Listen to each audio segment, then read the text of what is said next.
Nah, guys, kembali lagi di channel Aprisitorus, di mana channel ini akan memberikan diri kamu suatu informasi baik dari pekerjaan, asmara, keuangan, serta kehidupan diri kamu secara general.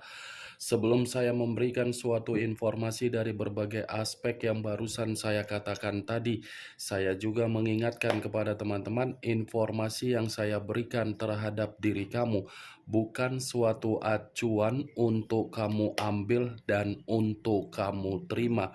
Saya hanya bisa memberikan diri kamu suatu informasi berdasarkan kartu yang saya pegang ini. Diri kamu hanya bisa berencana terhadap kehidupan kamu, akan tetapi di balik dari informasi dan perencanaan tersebut, lagi-lagi yang menentukan adalah Sang Pencipta.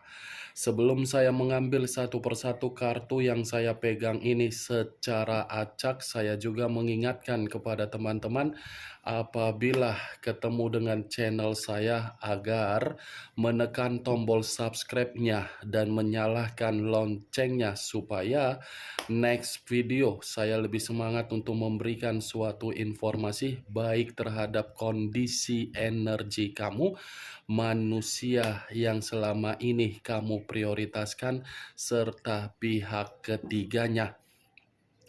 Oke Wak Geng, sama seperti biasanya, saya tidak memiliki judul atau topik yang akan saya angkat atau yang akan saya bahas, tetapi saya akan berusaha untuk berbagi cerita dari setiap kartu yang akan saya ambil nanti secara acak.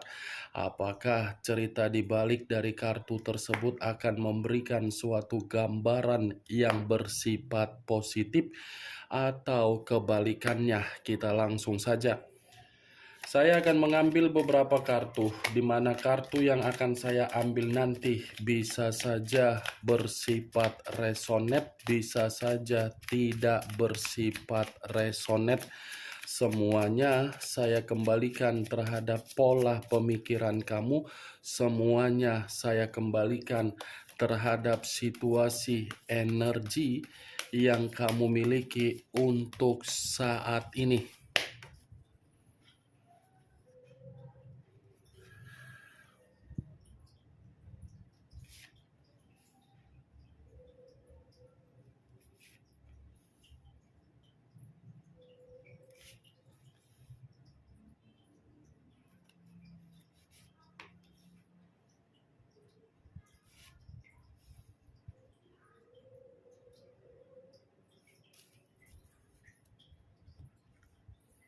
Guys, di depan saya ini sudah ada beberapa kartu yang sudah saya ambil secara acak satu persatu dari tumpukan kartu yang saya pegang tadi.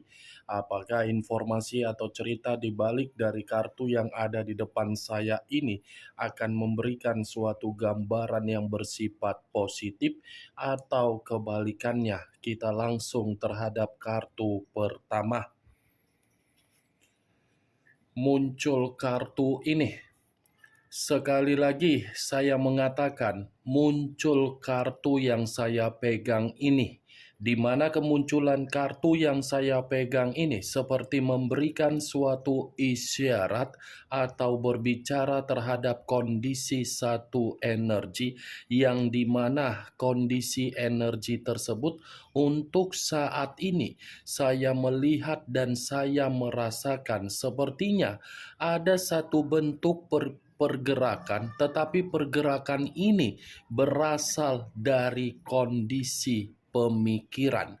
Kenapa saya mengatakan berasal dari kondisi pemikiran terhadap satu energi yang saya katakan tadi?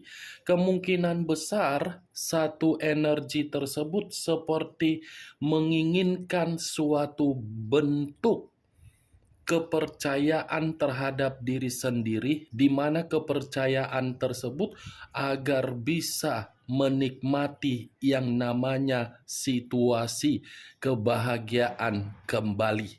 Kebahagiaan yang saya katakan ini bisa saja ada kaitannya di masa lalu, asal orang yang di masa lalu bisa mengubah secara karakter 100%. Atau mungkin satu energi yang saya katakan tadi menginginkan suatu puncak kebahagiaan terhadap energi yang bersifat baru.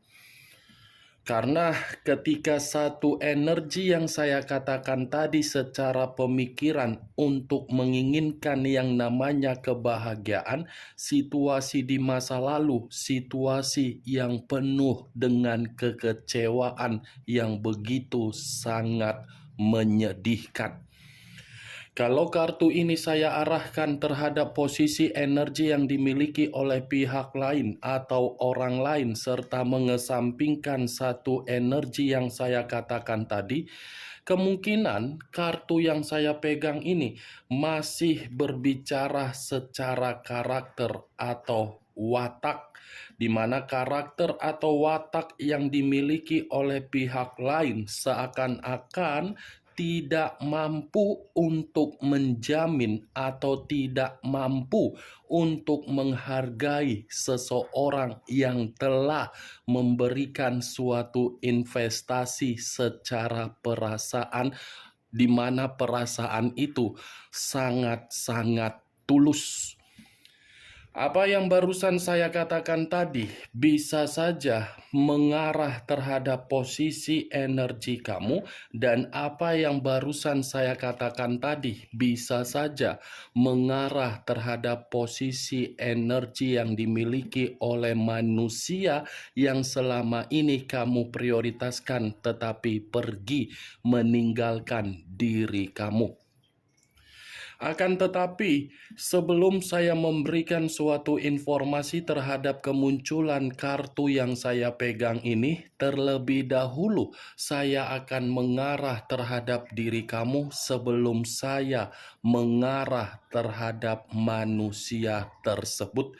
Sebelum saya mengarah terhadap manusia itu, terlebih dahulu saya akan mengarah terhadap diri kamu. Di mana ketika diri saya mengarah terhadap posisi energi kamu, baik secara pemikiran, perasaan, atau kondisi batin kamu, dari ketiga aspek yang barusan saya katakan tadi, kalau seandainya saya masih tetap untuk menarik dari kata komitmen, sepertinya komitmen kamu itu jauh lebih banyak membuat diri kamu untuk menerima yang namanya situasi penghinaan. Penghinaan dalam arti apa? Posisi kamu ini membuat diri kamu bingung, tetapi mengharuskan diri kamu agar memberikan suatu bentuk kestabilan. Ibaratnya maju satu langkah salah, mundur satu langkah runtuh secara psikologis. Bukan hanya itu saja yang saya lihat di dalam perjalanan komitmen kamu. Lagi-lagi perjalanan komitmen kamu itu pun bisa saya kategorikan situasi yang sangat-sangat membuat diri kamu membosankan. Bukan hanya membosankan, saya rasa diri kamu ini pun merasa jijik untuk mempertahankan, tetapi mau tidak mau terpaksa untuk mempertahankan. Mantap kali perjalanan komitmen kamu itu, Wak Geng. Terlalu banyak mendapatkan penghinaan, kekerasan, perlakuan fisik yang tidak baik, bahkan manusia itu yang melakukan kesalahan, tetapi kamu yang menyelesaikan permasalahan yang dia lakukan. Ibaratnya hampir setiap hari diri kamu ini hanya bisa merenung, melamun di dalam komitmen kamu, kapan komitmen saya ini dalam situasi agar bisa saya dihargai. Apa yang barusan saya katakan tadi, itu hanya sekedar pembuka yang ingin saya sampaikan terhadap diri kamu, tetapi berdasarkan dari pergerakan energi kamu. Belum acuannya dari kartu yang saya pegang ini. Kalau acuannya dari kartu yang saya pegang ini saya lemparkan kembali terhadap posisi energi kamu, kartu ini mau tidak mau harus berbicara terhadap diri kamu secara kasar. Maaf kalau memang cara penyampaian saya nanti membuat diri kamu merasa tersinggung. Tetapi penyampaian yang harus saya sampaikan karena memang kartu ini yang mengharuskan diri saya untuk menyampaikannya. Coba buka kedua biji mata kamu. Buka kedua biji mata kamu itu dari situasi kegagalan dengan situasi apa yang kamu miliki untuk saat ini. Pasti kamu akan paham ketika kamu membuka kedua biji mata kamu mana yang gagal dan mana yang menjadi milik kamu untuk saat ini. Sebenarnya kamu sudah menyadari, Wak Geng, kamu sudah menyadari ini, tetapi kamu tidak peka. Kamu sudah paham, tetapi kepahaman kamu itu tidak kamu ambil secara tegas. Coba buka kedua biji mata kamu agar pemikiran kamu ini terkoneksi untuk mengatakan bahwasannya tidak lagi untuk memikirkan apa yang menjadi situasi kegagalan kamu di dalam komitmen. Coba acuannya pemikiran kamu ini agar pemikiran kamu ini jauh lebih baik untuk memprioritaskan apa yang ada yang menjadi milik kamu untuk saat ini di dalam perihal kondisi keuangan kamu, kemampuan kamu, dan potensi kamu. Ini dia, Wak Geng. 4 cawan kartu pertama yang saya pegang. Kartu pertama terdiri dari 4 cawan. Kamu bisa melihat sendiri bagaimana posisi gambar di dalam kartu yang saya pegang ini. Hanya fokus untuk melihat 3 cawan, tetapi tidak fokus terhadap 1 cawan yang di belakangnya. Sementara yang di belakang ini mengatakan apa yang menjadi milik kamu agar diri kamu mengembangkannya, agar diri kamu ini jauh lebih baik. Bukan harus untuk melamun dari situasi kegagalan kamu, kekecewaan kamu, kefrustasian kamu, perubahan kamu yang tidak pasti tersebut. Maaf kalau perkataan saya dan cara penyampaian saya tadi terlalu membuat diri kamu merasa tersinggung. Tetapi dengan cara penyampaian saya tadi, saya tidak ada niat untuk menyudutkan, menyalahkan, ataupun menghakimi diri kamu. Tujuan saya agar diri kamu ini melihat di mana, sebatas mana kualitas dan kuantitas kamu untuk membuktikan terhadap orang yang meninggalkan diri kamu bahwasannya kamu itu bisa berubah. Bagaimana, Wak Geng, dari apa yang saya sampaikan tadi? Apakah bisa masuk secara logika kamu atau tidak? Ya, kalau menurut diri kamu bisa masuk secara logika kamu, silakan angkat. Tetapi kalau menurut diri kamu tidak bisa masuk secara logika kamu, ya tidak usah kamu angkat. Anggap saja apa yang saya katakan tadi sebagai gibahan yang tidak berfaedah, gibahan yang tidak berkualitas, gibahan yang tidak masuk akal, dan anggap saja antara kakak dan adik saling bertukar pikiran. Karena kalau kakak dan adik saling bertukar pikiran, tidak ada yang ditutupi dan saling memberikan motivasi. 4 cawan. Kalaupun saya mengatakan kartu ini terhadap posisi energi yang dimiliki oleh manusia yang sudah meninggalkan diri kamu, saya rasa manusia ini seperti berada di dalam situasi yang membuat diri dia ini seperti tidak diperdulikan, atau mungkin dia tidak memperdulikan apa yang dia prioritaskan saat ini. Karena sempat memprioritaskan apa yang dia prioritaskan, justru yang dia prioritaskan tersebut membuat diri dia selalu merasa tidak puas untuk menikmati suatu kondisi perasaan yang tidak bahagia. Hanya puas secara kebutuhan biologis, hanya puas secara kebutuhan keuangan. Tetapi kepuasan secara kebutuhan keuangan ini bukan dia yang menerima, melainkan dari apa yang dia prioritaskan terhadap orang lain. Kemunculan kartu yang saya pegang ini, memang saya di awal perkataan saya tadi mengatakan posisi energi kamu.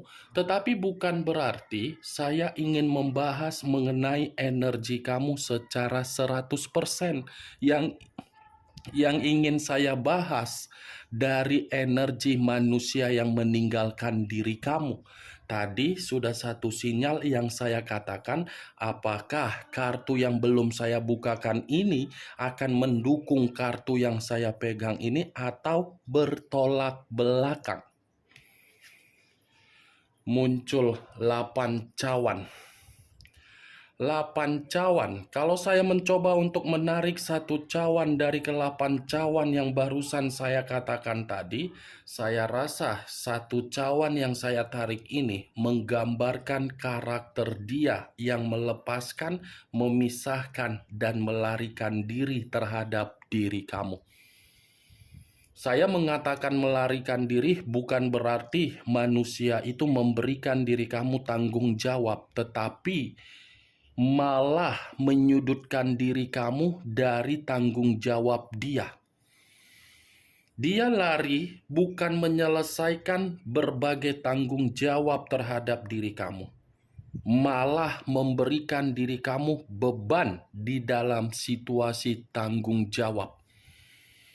Tetapi yang menjadi acuan saya, Wak Geng, bukan bagaimana kepergian dia, melainkan acuan saya, ini manusia ada luka yang sedang dia rasakan di dalam perasaan atau batin dia. Di mana luka ini bisa saja mengatakan bentuk kekecewaan dia, atau mungkin ada suatu bentuk pergerakan energi yang mengatakan manusia itu benar-benar sedang frustasi. Kalaupun kartu kedua ini saya arahkan terhadap posisi energi kamu, ya lagi-lagi luka yang dia berikan terhadap diri kamu itu sangat pedih. Kepedihan di dalam luka tersebut seakan-akan kamu ini menerima racun yang belum tentu bisa kamu tinggalkan. Itu yang saya lihat, Wak Geng. Muncul kartu King of Pentacles, raja atau ratu yang memegang satu koin. Kalau saya mencoba untuk menarik kata koin, koin ini lagi-lagi berbicara secara keuangan. Dua kartu pertama mengatakan dari situasi batin dan perasaan. Kartu ketiga mengatakan dari situasi keuangan. Yang dimana kondisi keuangan dia ini berantakan karena memang karakter dia yang begitu sangat serakah. Tidak bisa untuk menempatkan kondisi keuangan agar kondisi keuangan itu pada posisi yang bersifat positif, tetapi menempatkan posisi keuangan di dalam posisi yang bersifat negatif, di mana ketika menempatkan posisi tersebut hanya untuk bersenang-senang. Ini manusia kalau secara bentuk keuangan terlalu sombong, untuk mengarahkan keuangan dia. Sombong dalam arti apa? Rela royal terhadap orang lain, tetapi pelit terhadap hubungan yang pernah terikat. Lebih dominan untuk memberi orang-orang di luaran sana kesenangan daripada memberi suatu ikatan dalam bentuk pencapaian secara kebutuhan. Nih dia wak geng. Sudah pantas manusia itu pergi dari kehidupan kamu karena ini manusia serakah. Ini dia, serakah, matre, boros, sombong, memperlakukan kondisi keuangan kamu terlalu buruk. Muncul kartu The Fool. The Fool banyak arti, tetapi saya hanya mencoba menarik dua arti saja, kebodohan dan resiko. Kalau saya kaitkan King of Pentacles, yang saya katakan tadi keserakahan dia, mempergunakan keuangan dia di dalam bentuk keborosan dia agar diri dia bersenang-senang, ternyata keserakahan dia itu membuat diri dia menerima resiko yang dimana resiko tersebut seperti ada kekecewaan. Kekecewaan ini dalam arti orang yang pernah dia bantu di luaran sana, orang yang pernah dia berikan berbagai apa yang pernah diminta, ternyata meninggalkan diri dia. Ternyata membuat kondisi diri dia berantakan. Nih, dia pakai The Fool. Perjalanan yang dia lakukan berdasarkan karakter keserakahan dia itu hanya bisa membuat manusia itu menerima kebodohan, tidak menerima suatu bentuk peluang atau kemurnian. Perjalanan yang dia lakukan hanya demi kebebasan yang dia nikmati membuat diri dia ini menerima berbagai penipuan. Perjalanan yang dia lakukan untuk mengabaikan diri kamu, saya rasa itu adalah kecerobohan yang akan memutarbalikkan pemikiran dia agar pemikiran dia menganggap kesalahan yang begitu sangat fatal. Muncul kartu Five of Cups terdiri dari 5 cawan. Kalau saya mencoba untuk menarik satu cawan dari kelima cawan yang barusan saya katakan tadi, saya rasa satu cawan yang saya tarik ini ada pergerakan energi dari manusia tersebut, di mana pergerakan energi dari manusia tersebut seperti ada kesengsaraan, emosional, putus asa, dan penyesalan. Tetapi yang menjadi acuan saya kalau saya kaitkan King of Pentacles dengan The Fool, saya rasa ini manusia merasa emosi, di mana emosi itu muncul dari ketika manusia tersebut menempatkan kondisi keuangan dia di dalam kondisi untuk bisa membuat orang lain di luaran sana merasa bersenang-senang. Nih dia wak geng. Bagaimana wak geng dari apa yang saya katakan tadi? Apakah bisa masuk secara logika kamu atau tidak? Ya kalau menurut diri kamu bisa masuk secara logika kamu silakan angkat. Tetapi kalau menurut diri kamu tidak bisa masuk secara logika kamu ya tidak usah kamu angkat. Anggap saja apa yang saya katakan tadi sebagai gibahan yang tidak berfaedah, gibahan yang tidak berkualitas. Setidaknya kamu mengetahui isi dari kelima kartu yang saya pegang ini. Ingat, saya tidak memberikan diri kamu suatu bentuk sugesti yang dimana sugesti tersebut bermain di dalam pemikiran kamu. Semua tergantung bagaimana diri kamu untuk menyikapi dan merespon ucapan yang saya katakan tadi. Muncul kartu The Magician. Kartu terakhir, kartu The Magician, yang dimana kemunculan kartu The Magician ini lebih identik dan lebih mendominasi terhadap kondisi pemikiran dia, yang dimana kondisi pemikiran dia ini seperti menganggap apa yang pernah dia lakukan untuk mengabaikan diri kamu adalah suatu bentuk kecurangan, yang dimana kecurangan tersebut seperti mengatakan mental manusia itu selalu terancam dengan bayangan diri kamu. The Magician, kartu yang mengatakan secara mental tidak jernih, secara kepercayaan di dalam pemikiran seperti ada kerusakan secara psikis. Oke Wak Geng, hanya itu yang bisa saya berikan informasinya terhadap diri kamu dari keenam kartu yang saya pegang ini. Sebelum saya menutup perkataan saya, yang positif ambil, yang negatif buang. Sekian dulu informasinya. Salam kartu tarot, salam zodiak.